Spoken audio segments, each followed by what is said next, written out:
E voltamos com nossa programação, agora com João Fernando Costa e Leonardo Silva Moraes. Tecnologias livres na educação, uma sala de aula com muito mais liberdade e aprendizagem. Pessoal, sejam bem-vindos. Sejam. Todo mundo com o microfone bom? Isso. Boa tarde, Léo. Boa tarde, Letícia. Boa tarde, Letícia. Boa tarde, João. Bom, pessoal, vou sair aqui. Agora o palco é todo de vocês. Ok. Bom, Léo, fica à vontade aí. Pode fazer as honras de início aí. Vamos agora começar aqui.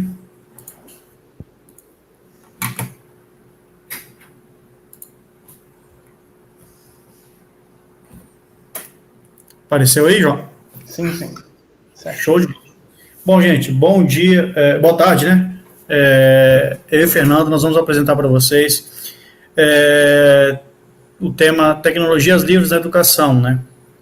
Uma sala de aula com muito mais liberdade e aprendizagem. Primeiramente, gostaríamos de agradecer ao convite do Ciriaco do Magu para, de novo, palestrar na Latinoair, né? É sempre um grande prazer, uma grande satisfação em participar desse evento que podemos, somos suspeitos para falar, né? Tanto que nós gostamos, né, João? Isso. Então, quando a gente fala em tecnologias livres, gente, o que nós pensamos? O que nós pensamos quando a tecnologia na educação? O que vem na nossa mente? Geralmente a gente pensa em computadores, internet, celulares, assim por diante. Mas quando a gente fala em tecnologia, vai muito mais além disso. Nós vamos dar um grande exemplo, que é o ábaco. O ábaco foi o primeiro instrumento tecnológico que surgiu na história da humanidade, que foi utilizado para fazer cálculos matemáticos. Há pouco tempo atrás, eu sou uma dessa geração que vinha aquela prova, né, com cheirinho de álcool, né, o famoso mimeógrafo. É uma tecnologia que foi utilizada na educação. E também, eu também participei, utilizei, assisti aulas com esse famoso projetor de slides, né? Esse aí é o projetor de slides raiz, né, onde o pessoal pegava o negativo e projetava as imagens na tela. Então, são instrumentos tecnológicos que foram usados no seu tempo como ferramentas educacionais. E hoje nós temos realmente computadores, celulares, tablets, uma infinidade de recursos tecnológicos estão sendo utilizados também na educação, né? Isso torna a aprendizagem muito mais dinâmica. O professor está dando aula numa turma, o professor está falando dados históricos sobre a Segunda Guerra Mundial, o professor de Geografia falando sobre o mapa geográfico, o aluno dentro da sala de aula ele acessa o Google Maps, ele vai vendo em tempo real o que o professor está falando. Então, isso torna uma aprendizagem muito mais dinâmica, muito mais rica, né? E eu e o João, nós vamos falar para vocês aqui um pouquinho da nossa experiência em utilizar a tecnologia na educação, né? Quer complementar aí, João? O Léo, né, primeiramente, boa tarde a todos, né, a todos e todas que estão acompanhando a gente aí pelo Latinoair, no Espaço Chile. O Léo, né, contextualizou inicialmente muito bem nossa proposta nesses poucos minutos aí, passar um pouquinho da nossa experiência a nível de aplicativos, a nível de softwares, né, a nível de sistemas, para que não apenas professores, mas entusiastas e também outros profissionais que de alguma forma sejam ligados na área de educação possam utilizar da forma adequada e de forma mais acertada, né, o uso da tecnologia na educação, sempre priorizando, claro, as tecnologias livres, né, Léo? Isso aí.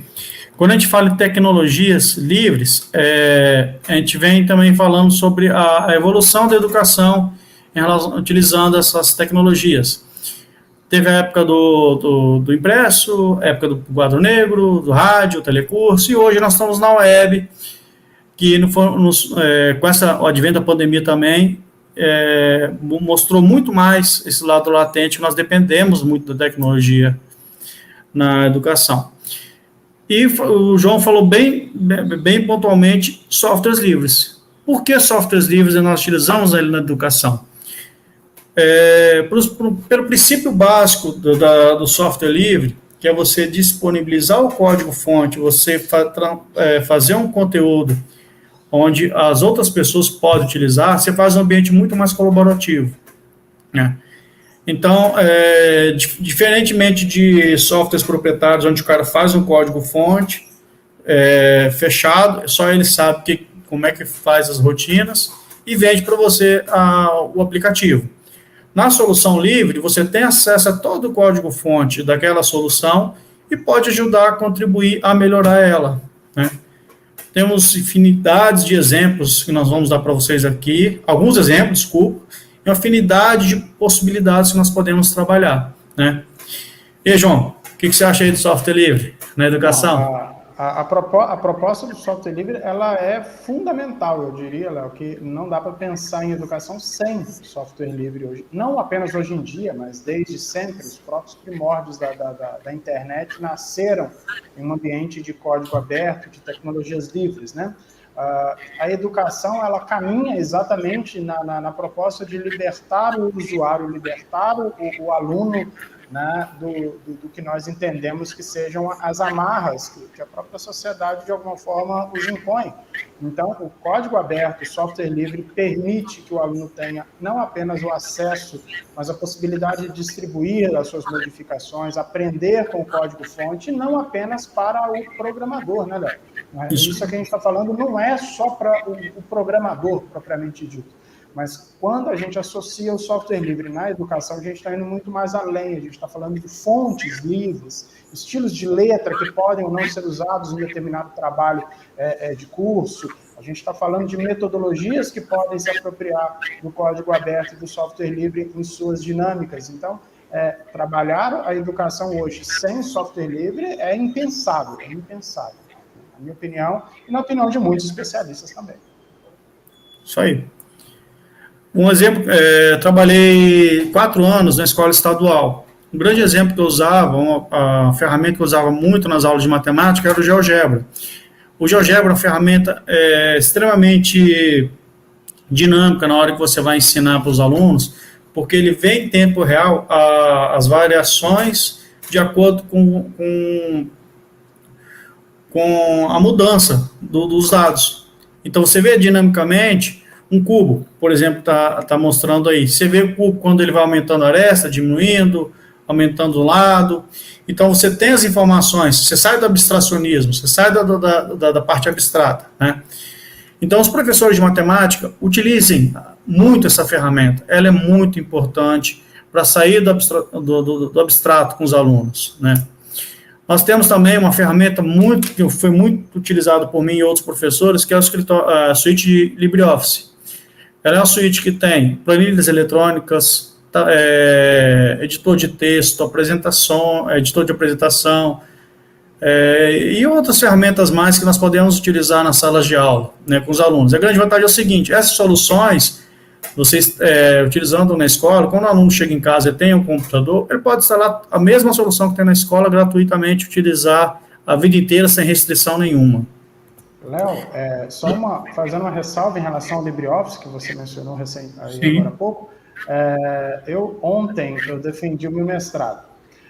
A minha dissertação foi toda escrita em LibreOffice. Então, boa parte dos alunos tem o receio de, não, eu tenho que usar o Word, eu tenho que usar a fonte, eu tenho que fazer isso. Né? A priori, a dissertação inteira, desde a produção, desde a primeira página à última página, com os gráficos, com tabelas, com criação de sumário de forma automática, capitulação, estilos, né? Então, assim, nesse ponto não tem desculpa. Antigamente poderia até haver, mas hoje não há desculpa. Né? Existe muito, eu reconheço isso, existe uma dependência muito grande de certos alunos e também professores de ferramentas já populares, no caso, Microsoft Office, por exemplo. Né? Mas dizer que não é possível, dizer que não dá para fazer, ou dizer que é difícil, são questões que já não se valem mais, já não são mais verdade. Então, assim, Fundamental você ter falado do LibreOffice, porque o cotidiano da sala de aula recorre à edição de textos, e é fundamental uma suíte que possa permitir que você edite o trabalho que o professor manda, que você mande para o professor. No meu caso, foi assim. A minha orientadora me mandava num formato proprietário, eu editava no LibreOffice, salvava, mandava para ela. Ela acertava, mandava para mim. Então, não há motivo para não usar. Isso aí. A partir da versão 7.0, João, se não me engano, que houve esse ajuste junto com a suíte do Microsoft, que não tem mais perda de configurações. Não tem. Eu ainda assim usando a versão anterior, 6 ponto alguma coisa, ainda assim não tive problema. Show de bola.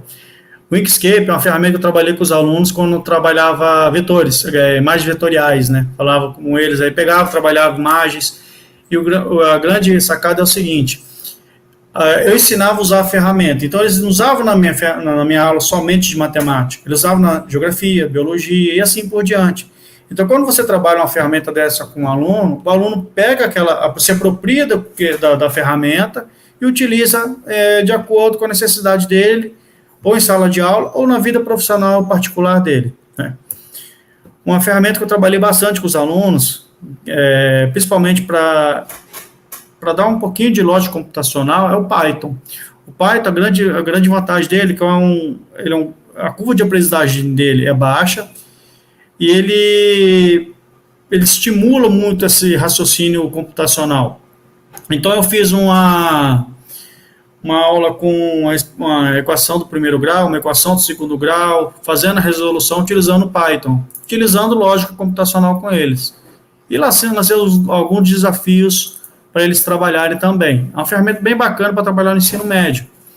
E isso ajuda a você fazer o aluno, estimular ele a procurar novas formas de utilizar a lógica computacional, principalmente, né? E outra ferramenta que eu trabalhei bastante com eles foi o Scratch. O Scratch você pode trabalhar desde o nível fundamental até o nível superior, gente. Não se iludam, essa ferramenta é bem bacana. O legal é o seguinte: o aluno faz a codificação, faz o teste e vê o resultado. Isso que é legal. Você vê no olho do aluno que ele fez uma apresentação e ele dá o play lá e faz tudo. Vai para a direita, fala assim, faz um joguinho de um quiz de perguntas e respostas.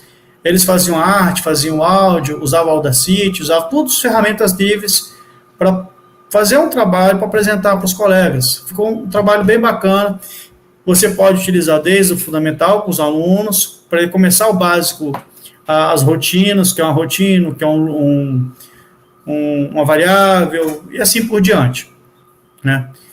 Então, gente, ferramentas educacionais tem muitas. Por exemplo, vou dar um exemplo aqui, o GIMP. O GIMP é uma ferramenta bacaníssima para quem vai trabalhar com ensino fundamental, anos iniciais.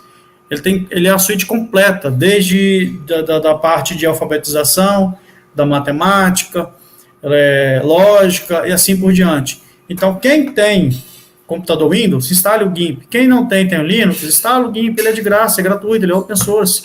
É uma ferramenta muito bacana para quem trabalha nessa parte inicial.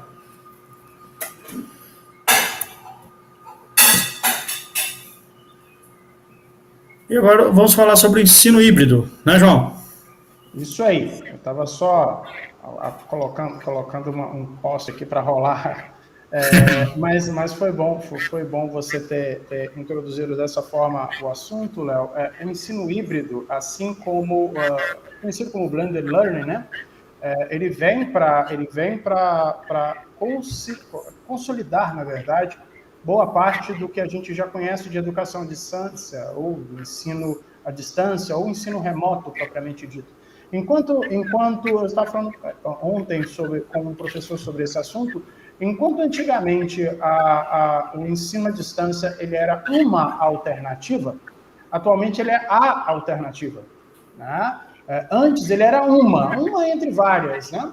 Hoje ela é a alternativa escolhida e, em alguns momentos, a única alternativa a ser escolhida, né? Agora, com o ensino voltando ao presencial, muito do que era conhecido como ensino presencial antigamente, naturalmente vai caminhar para o ensino remoto, ou para o ensino híbrido, ou mesmo para o ensino à distância.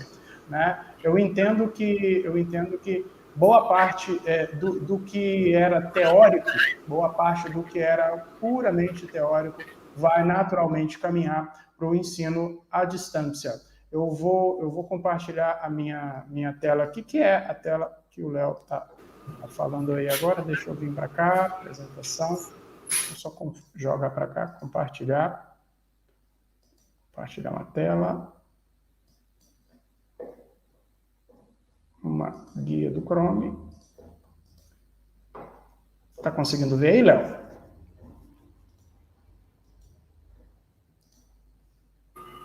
Senta por. Tá. Foi? Beleza, né? Então, assim, enquanto a gente fala muito de educação à distância, o ensino híbrido acaba surgindo como uma potencialidade nesse sentido, onde mistura o ensino presencial e o ensino online, né? Não deixando nunca de haver a necessidade do educador, do professor. Perfeito, pessoal? Nesse contexto surge também o tema que eu defendi ontem, na minha dissertação, que é o uso da sala de aula invertida. No meu caso, especificamente, eu utilizei essa temática no ensino presencial, unicamente presencial, mas ele pode ser adaptado também para o próprio ensino à distância. Mas, em via de regra, a sala de aula invertida ela é mais conhecida, é uma técnica uma metodologia mais conhecida por ser utilizada em ensino presencial, que é quando a dinâmica da sala de aula se inverte, onde o que o aluno faz em sala, ele vai fazer em casa, e as coisas que ele faz em casa, ele traz para a sala. A aula acaba se tornando muito mais dinâmica, porque a parte teórica que ele precisa de ler, ao invés de ele fazer isso em sala, ele vai fazer isso em casa. E a parte prática, que normalmente era o que era entregue para que fosse feito em casa, ele traz para dentro da sala de aula. E aí existe o engajamento dos alunos, existe muito da cooperação e do compartilhamento entre os alunos. Existem outras metodologias ativas que também, junto com a sala de aula invertida, podem proporcionar uma melhora significativa no ensino, como ontem eu consegui comprovar com o meu estudo. Né? E dentro da sala, não apenas a sala de aula invertida, mas o ensino à distância de um modo geral, AVAs, os ambientes virtuais de aprendizagem, são fundamentais para que o processo se estabeleça. Né? Das 3 ferramentas que estão disponíveis aí, e as 3 de código aberto, né, diga-se de passagem, o Moodle é, de fato, a mais popular, a mais utilizada, e muito provavelmente aqui tem o maior número de recursos disponíveis para o uso, né, para o seu uso. Um outro detalhe importante do Moodle, que além de ser código aberto, além dele ser software livre, né, ele não tem custo também, nem para o usuário, nem para quem o implementa, e boa parte das empresas que trabalham com hospedagem também dão um mínimo de suporte para o Moodle. Então, é uma ferramenta não apenas fundamental, mas necessária neste processo. Né? O fato do Moodle se interconectar com uma série de comunidades, junto com a sua interface amigável, e também com a filosofia ligada ao código aberto e ao software livre, fazem dele a ferramenta fundamental. Então, os professores que estão nos ouvindo, ou que vão nos ouvir no futuro, e vão nos assistir no futuro, fica aí a sugestão. Eu trabalho com o Moodle diariamente, de uma forma como professor e de uma outra como gestor de conteúdo, gestor de interfaces do Moodle, e eu diria, sim, é a ferramenta elementar nesse processo. Né? Além disso, a gente também, dentro do campo da educação, hoje a gente se fala muito de impressão 3D, o que antigamente era algo meio que, né, assim, algo não muito comum de se ver. As impressoras, quando a gente se fala o contexto de impressão, a gente geralmente se associa ao contexto da impressora pura e simples, de papel, né? Quando a gente fala da impressão 3D, a gente trabalha num contexto quase que de modelagem. Você modela um objeto, né? Imprimindo ele. Né? E hoje muitas impressoras estão, sim, com valores bastante acessíveis, considerando antigamente, e o uso de softwares livres para a produção destes dessas impressões. O FreeCAD e o Blender são dois exemplos, né, que trabalham com objetos tridimensionais, permitindo que a pessoa que utilize não apenas o software, mas também a impressora 3D, possam, assim, terem os seus produtos devidamente impressos, produtos ou elementos ou objetos de um modo geral, ok? Assim como a impressão 3D, a robótica educacional, o Danilo estava falando até agora há pouco, brilhantemente, né, ela veio para ficar, e utilizando diversos conceitos, como de Dewey e de muitos outros, né, onde o aluno coloca a mão na massa, ele coloca a mão na massa para aprender, e ele aprende fazendo, né, placas como Arduino ou Raspberry Pi permitem que o aluno, então, possa adentrar do mundo da robótica de forma muito mais lúdica, de forma muito mais atraente, e sem falar do custo também, né? Tanto o franzininho, que é esse exemplo que nós estamos aí na parte de baixo do slide, como no Arduino e também no Raspberry Pi, são encontrados recursos similares a outras soluções pagas e de maior valor no mercado, com a diferença, que no caso tanto do franzininho quanto do Arduino e do Raspberry, seus modelos também apontam na direção do hardware livre, onde os programadores e desenvolvedores têm acesso às especificações, ele tem a possibilidade de gerir melhor aquele ambiente, né? A gente tem muito pouco tempo, né, Léo, para falar sobre muita coisa, a gente acaba tendo que se atropelar um pouco, dependendo do assunto, mas eu venho aí a agradecer, creio que o Léo igualmente também se sente lisonjeado em participar desse evento, que aí há vários anos tem se mostrado como uma referência, né? Uma referência não apenas brasileira, mas uma referência latino-americana no que se refere a eventos de software livre e de código aberto, e abarcando todos os assuntos que circundam nessas duas temáticas principais. A educação não podia ficar de fora, né? E é isso, eu venho aqui aproveitar para perguntar se existem perguntas aí, né? Eu não sei se existem, fiquem à vontade, né? Fiquem à vontade para perguntar. O Danilo está falando aí, dando eco, né? Tá, passou agora há pouco. Mas, enfim, deixo aí o espaço para perguntas, igualmente para o Léo também. Muito obrigado, todo mundo, né, pela organização, por nos chamar, e por vocês que nos assistirem. E se tiver alguma dúvida, qualquer sugestão, críticas, nossos contatos estão aí, né, meio do João. Acho que cortou aí. Mas depois a gente disponibiliza pela organização o contato nosso para vocês. Tudo bem? Fique com Deus. Muito obrigado. Passa para mim, gente, que eu coloco aqui na tela para o pessoal ver. Passa aqui para mim que eu coloco na tela para o pessoal ver o contato de vocês. Passa agora. Pessoal, quem quiser fazer perguntas, aproveita aí.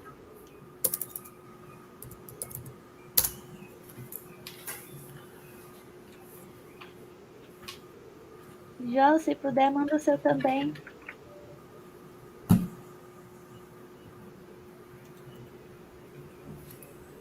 Você cortou seu microfone. Desculpa, eu estou aqui falando e vocês não estão me ouvindo. Desculpa. Deixa eu só colocar aqui meu e-mail, então, só um momento.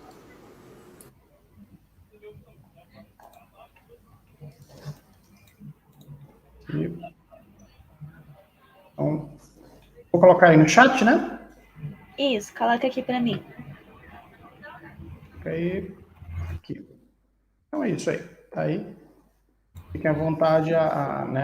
Eu estou acompanhando aí no chat. Tiveram algumas pessoas que perguntaram. Aí o Renan, por exemplo. Quero muito implementar isso. Renan, vai ser um prazer poder ajudar, né? O Léo também.